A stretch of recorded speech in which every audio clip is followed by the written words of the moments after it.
Corruption करते थे, खाते थे, जमीनों पे कब्जे कर लिए इन्होंने, अपनी दीवारें एक्सटेंड कर ली। मुजफ्फराबाद में जो लोग रहते हैं ना हमारे, और डडियाल में या धीरकोट में, हम लोगों के पास एक एक घर में दो दो बंदूकें हैं, पिस्टल है, क्लैशन कोफे हैं, लोगों के पास बहुत असला है यहाँ पे। तो ये अगर फौज आती है तो ये ऐसे नहीं है कि फिर डंडा नहीं चलेगा, फिर गोली चलेगी, इस तरह के हालात बन रहे हैं। कल जो है वो तकरीबन 40 पुलिस वालों ने सरेंडर किया है हमारे लोगों के सामने। तो पीओजेके की पुलिस के ऊपर फायरिंग की और 3 पुलिस वाले जो है वो मार दिए। इस वक्त इंटरनेट बंद है, सुबह से मैं बैठा हुआ हूँ कि कोई खबर आए तो नहीं आ रही, लेकिन आज ये है कि लॉन्ग मार्च शुरू हो चुका है। मिर्जा साहब, पीओके में नरसंहार, मुनीर की फौज पर खून सवार, क्या होने वाला है? देखें, कल जो है वो तकरीबन 40 पुलिस वालों ने सरेंडर किया है हमारे लोगों के सामने। उन्होंने सरेंडर किया, हथियार फेंक के उन्होंने हाथ उठा लिए, फिर क्योंकि उनको मार बहुत पड़ी थी। हमारे यहाँ एक लकड़ी होती है, डंडा होता है, उसको कहते हैं तुम्बर। वो तुम्बर जो है ना वो बड़ा, उसके ऊपर मोटे मोटे वो ऐसे बल्ब से होते हैं, वो जब लगता है ना कहीं तो वो बहुत दर्द करता है। और इस वक्त सोशल मीडिया पे बेशुमार पुलिस वालों की तस्वीरें हैं, उनके नील पड़े हुए हैं। तो कल बड़ा अहम वाकया ये हुआ कि पंजाब से और केपीके से जो लाए थे ये एफसी, उन्होंने ऑर्डर किया आज़ाद कश्मीर की पुलिस को कि आप फायरिंग करें लोगों पे। तो उन्होंने कहा हम अपने लोगों पे फायरिंग नहीं करेंगे, ये निहत्थे हैं, ये अनआर्म्ड हैं। तो उसके ऊपर फिर एफसी वालों ने जो है वो पीओजेके की पुलिस के ऊपर फायरिंग की और 3 पुलिस वाले जो है वो मार दिए।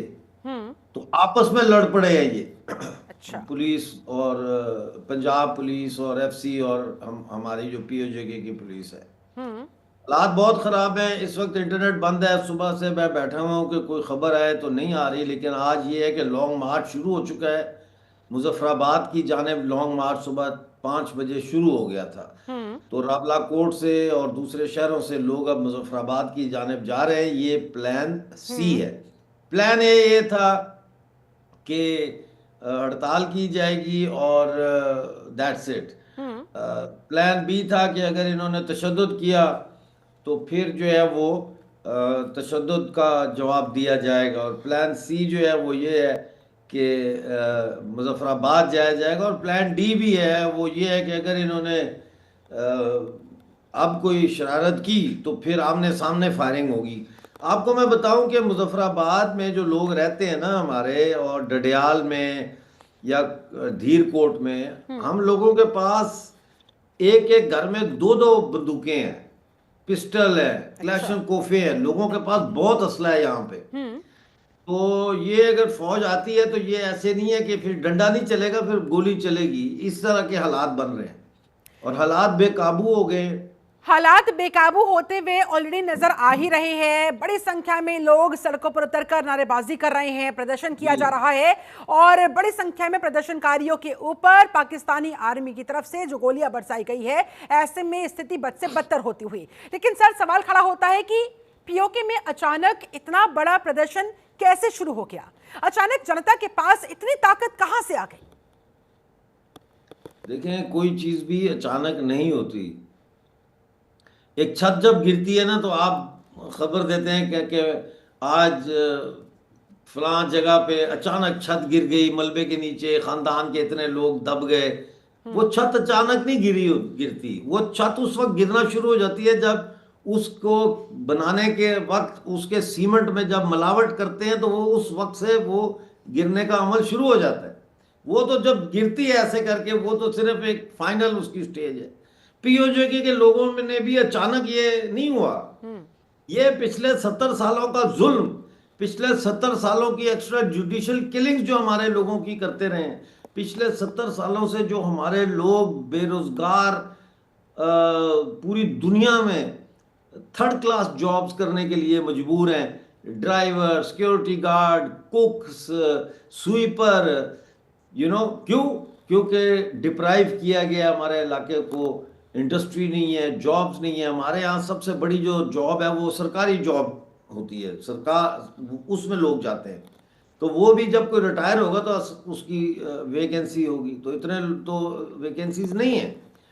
और फिर छोटे देखिए, इन्होंने हमसे वादा किया था 1960s में कि जब मंगला डैम बनेगा तो आपको बिजली फ्री मिलेगी, क्योंकि पानी हमारा है। लेकिन पाकिस्तान से ज्यादा महंगी बिजली इन्होंने हमें बेची। फिर वो प्रदर्शन हुए पिछले साल जो आपने देखे, जिसमें 3 हमारे लोग शहीद हुए। और उस वक्त इनको फिर रिट्रीट करना पड़ा, और फिर इनको बिजली 3 रुपए यूनिट करनी पड़ी। कहाँ 60 रुपए यूनिट, कहाँ 3 रुपए यूनिट। तो इन्होंने फिर दूसरे तरीकों से वो पैसे हमारी जेबों से निकालने शुरू किए उसको पूरा करने के लिए। तो लोग बेवकूफ नहीं है। लोगों का ये मुतालबा है कि जो 12 सीटें महाजरों की हैं, जो पीओजेके में नहीं रहते हैं, पाकिस्तान में रहते हैं, इन सीटों को ख़त्म किया जाए।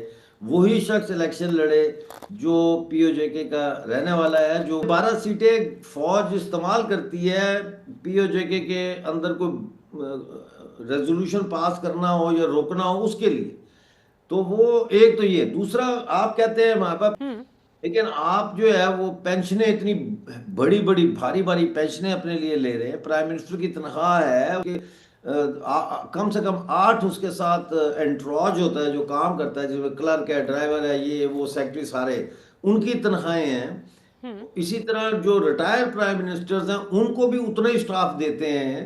कितने प्राइम मिनिस्टर हैं जो इस वक्त रिटायर हुए हुए हैं, सबको करोड़ों रुपया महीने का उन पे खर्च हो रहा है। तो डेवलपमेंट फंड नहीं है, तो फिर इनको किस लिए आप दे रहे हैं? इनकी गाड़ियां क्यों लेके दे रहे हैं? ठीक है, ये इनकी तमाम गाड़ियों कारण में रहे पेट्रोल हैं क्यों डाल रहे दर्शकों हैं? से जो जुल्म जी हो रहा है। आप कह रहे हैं कि इसी वजह से ये कोई नहीं लेकिन सर, नहीं, लोग तंग आ गए हैं। ट्रिगर पॉइंट देखिए क्या रहा?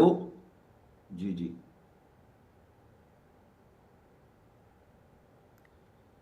मैं ये कह रहा हूं कि लोग तंग आ गए हैं। तो वो बात सुनी होगी आपने कि तंग आमद बजंग आमद।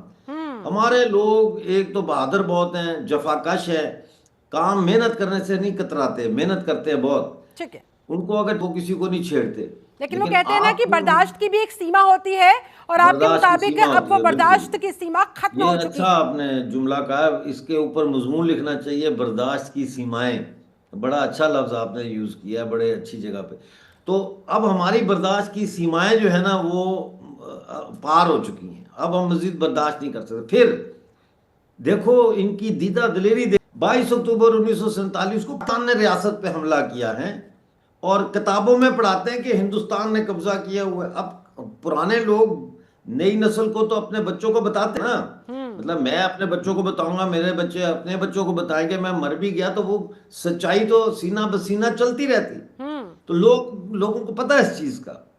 फिर इंडिया में की गई है जम्मू कश्मीर में, आप देखें वो भी लोगों को नजर आता है। वो कहते हैं, मुझसे पूछते थे, डॉक्टर साहब ये इंडिया में जम्मू कश्मीर के लोगों के साथ इतना अच्छा क्यों व्यवहार है इनकी, हमारी ये पाकिस्तान की सरकार क्यों नहीं करती? मैंने कहा पहली तो बात ये है कि ये हमारी सरकार नहीं है पाकिस्तान की, ये काबज है हम पे, और हम इनकी कॉलोनी है। हमारा इनके साथ रिश्ता जो है वो कॉलोनाइजर का रिश्ता है।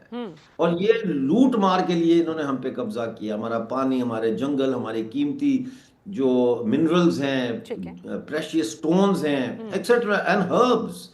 3 बिलियन रुपीस की तो हर्ब्स ये चोरी करके ले जाते हैं साल में हमारी। और मैंने कहा इंडिया का जम्मू कश्मीर के साथ ताल्लुक बराबरी का है। उन्होंने तो वहां कब्जा नहीं किया, वो तो उसको बचाने आए थे। मुआहदा हुआ, वो इंडिया का हिस्सा बन गए। और पहले मैंने कहा ये जो चीफ मिनिस्टर्स, में नाम नहीं लेता हूँ, अच्छा नहीं लगता, लेकिन आपको पता ही है मैं किन की बात कर रहा हूँ। ये सारे पहले जो बैठे होते थे ये सारे करप्शन करते थे, खाते थे, जमीनों पे कब्जे कर लिए इन्होंने, अपनी दीवारें एक्सटेंड कर ली और गवर्नमेंट लैंड पे कब्जे कर लिए, और लद्दाख को एक पैसा नहीं देते थे, जिसकी वजह से लद्दाख वालों ने कहा कि हमें इनसे छुड़ाओ, हमें यूनियन टेरिटरी बनाओ, यू नो। तो वो मैंने कहा इंडिया का जो ताल्लुक है जम्मू कश्मीर से, वो एक भाईचारे का ताल्लुक है, हमारा आका और गुलाम का ताल्लुक है, ये फर्क है। कहते हैं हाँ डॉक्टर साहब ये तो आप बात सही कह रहे हैं। तो मैंने कहा इससे जान छुड़ाओ और वापस हम इंडिया में शामिल हों, क्योंकि 26 अक्टूबर को 1947 में तो हमारा मुआहदा हो गया था। आप लोग भी जैसे यही कह रहे हैं, बात हमारे मुकाबले रक्षा आंखों का मंत्री मुआहदा हुआ राजनाथ इंडिया के सिंह भी साथ। सर यही कह रहे हैं कि वो दिन जल्द आने वाला है, जल्द कहेगा कि मैं भारत हूं। क्या मैं ये कहता हूं ना, प्रदर्शन उसी तरफ इशारा मैं कर रहे हैं कहता हूं, सर? आपके चैनल पे बैठ के कह रहा हूं, मैं मीरपुर का हूं जहां पे पुलिस वालों से सरेंडर लिया है हमने। मैं कह रहा हूं मैं भारत हूं, और फख्र से गर्व से कह रहा हूं कि मैं भारत हूं। और मैं समझता हूं कि जो भारत में रहने वाले हैं, जो ऑलरेडी भारतीय हैं, रहते हैं पूरे भारत में, जाते हैं, फिरते हैं, जॉब करते हैं, पढ़ते हैं, उनके अंदर भी भारत का जज्बा है, प्रेम है। लेकिन जो जज्बा और जो प्रेम हम हमारे दिल में है भारत के लिए, हम्म। कि हाँ, वो बेमिसाल है। वो बेमिसाल, हम तड़पते हैं अपनी भारत माता के लिए भाई। तो फिर हम देर किस तड़पते बात हैं। की? मुझे लगता है रक्षा मंत्री राजनाथ सिंह की कही ये बात जल्द ही सच होने वाली है, क्योंकि देखिए आप खुद कह रहे हैं मैं भारत हूं। पीओके के गली गली से यही इस समय आवाज आ रही है, तमाम प्रदर्शनकारी आपकी लगातार मांग कर रहे हैं, और बिल्कुल आजादी। मुजफ्फराबाद मीरपुर में चिंगारी भड़की, पूरे पीओके में फैली। क्या सर अब पीओके में हो रही है तख्ता पलट की तैयारी?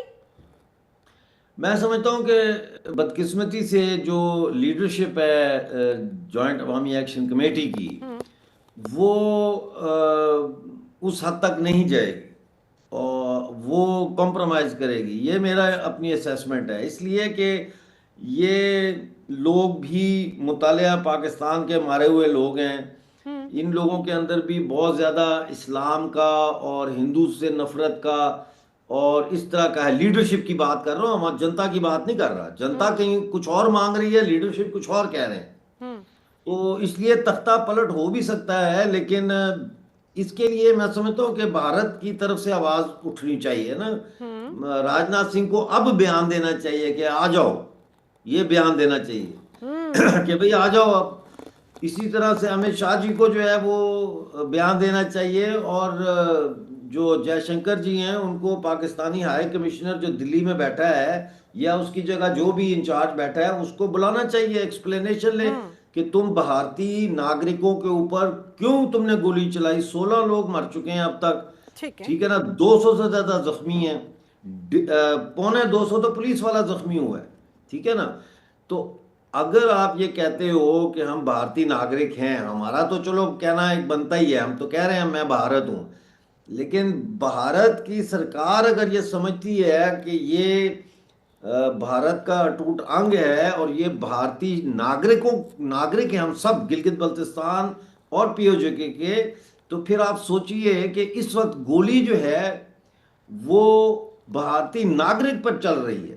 इस वक्त ठीक है सर, तशद्दुद मुझे जो है वो उम्मीद है कि भारतीय आपकी नागरिकों ये पर हो रहा बात है। रक्षा मंत्री भारतीय राजनाथ सिंह नागरिकों के तक लिए वही दर्द जल्द होना से जल्द चाहिए, पहुंचे, पीओजे आपकी के और गिलगित अपील उन बल्तिस्तान तक के जल्द भारतीय पहुंचे, नागरिकों के और लिए भी भारत की वही तरफ दर्द होना से चाहिए सरकार बहुत में, जल्द कोई जो इस अपने दिशा में नागरिकों के कदम लिए जो उठाया इंडिया जा के अंदर सके। रहते हैं। इतनी सी बात मैं करता हूँ बस। ठीक है, मैं उम्मीद करूंगी सर आपकी बात हमारे रक्षा मंत्री तक जल्द से जल्द पहुंचे और उसका फिर एक्शन का रिएक्शन भी कुछ ना कुछ फिर देखने को मिले। लेकिन सर देखिए, आपने पीओके की लीडरशिप की बात की, लेकिन क्या पीओके की लीडरशिप, पीओके की जनता जो अब मन अपना बना चुकी है, उसको ओवरकम कर पाएगी? क्या दिस इज द ये राइट टाइम बहुत टू टेक अच्छा सवाल एप्रोप्रिएट है। एक्शन? ये बहुत ही अहम और बहुत ही जबरदस्त सवाल किया आपने। यही तो इनकलाब की लम्हात होते हैं, रेवोल्यूशनरी मूवमेंट्स। ये वो मोमेंट्स होते हैं जो बहुत तेजी से पैदा हो जाते हैं, बहुत तेजी से, और तेजी से ये तब्दीली की तरफ भी चले जाते हैं, और तेजी के साथ ये खत्म भी हो जाते हैं। इनकी गैस जो होती है ना, जैसे आप सोडा की बोतल खोलते हैं तो उसकी गैस जो है वो तेजी से निकल भी जाती है। अब इसमें यहाँ पे ये है कि मेरा ये मानना है कि ये अगर ये जॉइंट अवामी एक्शन कमेटी की लीडरशिप सौदेबाजी करेगी या इस तरह का कुछ करेगी, तो जनता में से, यूथ में से, युवा में से लीडरशिप निकलेगी और इनको भी खसो खाशाक की तरह एक तरफ कर देगी और सीधी आज़ादी की तरफ जाएगी। 5 एंट्री पॉइंट है पाकिस्तान के, 5 बंद हैं, लोगों ने बंद कर दिए, खुद हम लोगों ने, हमारे लोगों ने बंद कर दी। वहां से पाकिस्तान आज हेलीकॉप्टर से ला रहे हैं वो फौजी, लेकिन वो जमीन से नहीं ला पा रहे। और ज्यादा इन्होंने तंग किया तो ये ब्रिजेस जो पाकिस्तान के साथ है, इनको ब्रिजों को तोड़ दिया जाएगा। मैं ये नहीं कहता बम से उड़ा दिया जाएगा, लेकिन इनको तोड़ दिया जाएगा, ये काबिल इस्तेमाल नहीं रहेंगे। तो अवाम जो है वो तड़प रही है आज़ादी के लिए, राइट। लीडरशिप जो है वो चाहती है कि मुज़ाकरात हो जाए, कॉम्प्रोमाइज़ हो जाए। तो लीडरशिप पीछे है और अवाम आगे निकल चुकी है। अवाम अब वो मुतालबे छोड़ गई है, वो अब आज़ादी का मुतालबा कर रहे हैं। अब इस वक्त जो है भारत से ये आवाज़ उठनी चाहिए, भारतीय सरकार की तरफ से, कि आ जाओ, हम मुंतजर हैं, आ जाओ, आप लोग आ जाए, कोई टेंशन नहीं है। जाहिर है इसका ये मतलब नहीं है कि अब 20 लाख बंदा जो है वो उठ के तो जम्मू कश्मीर चला जाएगा या वो उधर चला जाएगा लद्दाख में। इसका मतलब ये है कि भाई आप वेलकम कर रहे हैं उनको, साथ ही डेलीगेशन बुलवाएं। मैं हूँ, संगे सैरंग हैं और लोग हैं, उनका डेलीगेशन बना के हमें कहें जी आप डेलीगेशन बना के लाएं और वहाँ पे बात ख़त्म हो जाती है फिर। लेकिन भारत की तरफ से ये बहुत ज़रूरी है। देखें, ये तो नहीं है ना मान ना मान मैं तेरा मेहमान वाली बात हो गई ना। वो कहते हैं जी वो तो हमें बुलाते ही नहीं है, वो तो हमें चाहते ही नहीं है, वो कहते हैं खुद ही आ जाएंगे। अब आप मुझे बताएं कि शादी हो और मतलब फ़र्ज़ करें मेरी शादी हो और मैं आपको इनविटेशन ना भेजूं, मैं कहूँ वो खुद ही आ जाएंगे, उनको पता चलेगा ना कि मेरी शादी है, वो खुद ही आ जाएंगी। ऐसे थोड़ी होता है। आपको शादी का कार्ड अच्छा, तो छापते हैं, रक्षा शादी मंत्री का कार्ड वो राजनाथ देते सिंह हैं। ने सर जो बयान दिया कि पाकिस्तान का इतिहास भूगोल बदल कर रख देंगे और कराची का रास्ता सर क्रीक से होकर गुजरता है, क्या इससे कुछ संकेत मिल रहे हैं? नहीं नहीं, ये इस तरह से नहीं बात होती, बात डायरेक्ट होनी चाहिए। जैसा मैंने कहा है कि अब ये बात आप अपनी जनता को समझाएं कि पीओजे और गिलगित बल्तिस्तान में जो जुल्म हो रहा है वो भारतीयों पर हो रहा है। वो कोई कश्मीरी अलग एंटिटी नहीं है, they are Indian citizens by default. आप मतलब है कि कानूनी डॉक्यूमेंट मौजूद है ना, वो पूरी रियासत का एक्सेशन हुआ है ना, कोई हिस्सों का एक्सेशन तो नहीं हुआ कि बारामूला का हुआ है और श्रीनगर का नहीं हुआ, या कपवाड़ा का हुआ है और दूसरी जगह का नहीं हुआ, पूरी रियासत का है। तो वी आर इंडियन सिटीजन्स। लेकिन ये बात हमारे लोगों से 70 साल तक ये एंगल नहीं दिखाया। ये एंगल किसने दिखाया है?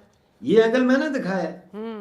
मैंने तकरीरें कर करके, आर्टिकल्स लिख लिख के, अपने यूट्यूब चैनल से कर करके, फिर वहां पे अपनी ऑर्गेनाइजेशन बना के पूरा नैरेटिव चेंज हमने कर दिया। आज जो है वही लोग जो सरदार इब्राहिम थे और दूसरे लोग थे जिनको कश्मीर का हीरो बना के पेश किया जाता था कि जी इन्होंने आज़ाद करवाया जी जालिम हिंदू महाराजा से, तो यानी कि और जो किया उनको जाए लोग सर गालियां अभी देते किया हैं, वो जाए, कहते हैं ये गद्दार थे। क्या ये कहा जा सकता है मिर्जा साहब कि अभी नहीं तो फिर कभी नहीं?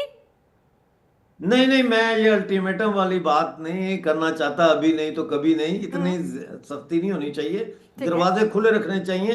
ठीक अभी है, नहीं तो फिर कभी, ऐसे भी बात हो सकती ठीक है है। ना, अभी नहीं तो फिर कभी उम्मीद पे दुनिया कायम है। मौके। चलिए ठीक है, लेकिन this is the right time to take some appropriate action. ऐसे में चलिए सर, Yes. पीओके के साथ साथ अब बात थोड़ी सी बलूचिस्तान की भी कर लेते हैं। क्या जी जी। पाकिस्तान से अलग हो गया है बलूचिस्तान, खैबर पख्तूनवा? पाकिस्तान के सांसद कामरान मुर्तजा ने संसद में जो कहा आपने भी सुना होगा, क्या वो सही है? ये बहुत बड़ी बात है कि किसी देश की संसद में उनके सांसद ये सवाल उठा रहे हो कि आपकी जमीन पर कब्जा हो चुका है। कामरान मुर्तजा ने संसद में बोलते हुए सवाल दागा, क्या सच में बलूचिस्तान में पाकिस्तान का शासन रह गया है? बलूचिस्तान की राजधानी क्वेटा में पाकिस्तानी सेना का नियंत्रण सिर्फ और सिर्फ 5 किलोमीटर के दायरे तक सिमट गया। कोई भी पाकिस्तानी मंत्री या फिर सांसद सड़क मार्ग से यहां यात्रा नहीं कर सकता क्योंकि इन पर बीएलए की लड़ाके कब्जा किए बैठे हैं। ये कितनी बड़ी जीत है आप लोगों के लिए? देखिए, बलूचिस्तान पाकिस्तान के हाथ से ऐसे निकल गया है, बुरा ना मनाइएगा, जैसे नहाते हुए हाथ से साबुन फिसल के निकल जाता है, ये ऐसे निकल गया है। इस वक्त पूरा डिस्ट्रिक्ट तहसील जहरी जो है तकरीबन 2 महीने से उसको बलोच बीएलए ने आजाद करवा लिया है। और इन्होंने कई दफा वहां हमला करने की कोशिश की, दोबारा कब्जा करने के लिए, हर दफा इनको मुंह की खानी पड़ी है। अभी 2 दिन पहले 6 दिन लगातार वहां पे घमसान का रन पड़ा। 20 से ज्यादा पाकिस्तानी फौजी अपनी लाशें लेकर उनको वापस जाना पड़ा और बीएलए के सिर्फ 3 कर्मचारी जो है वो शहीद हुए। आप देखे ना कि क्या है इसमें। जो कोयटा में धमाका हुआ वो इनकी सबसे सिक्योर जगह पे हुआ, पशीन बस स्टॉप पे। एग्जैक्टली। वहां पे इनका एससी का हेडक्वार्टर है, वहां पे सरीना होटल है, वहां पे पाकिस्तान टेलीविजन है का दफ्तर है, वो बड़ी रेड जोन है। जी। तो वहां जाके उन्होंने हमला किया और कितने उन्होंने वहां फौजी मार दिए, 20, है ना। तो इनका कहीं पे जहां दिल करता है बलोच सड़क रोक के स्नैप चेकिंग करके पंजाबी एजेंसियों के लोगों को उतारते हैं। ठीक है।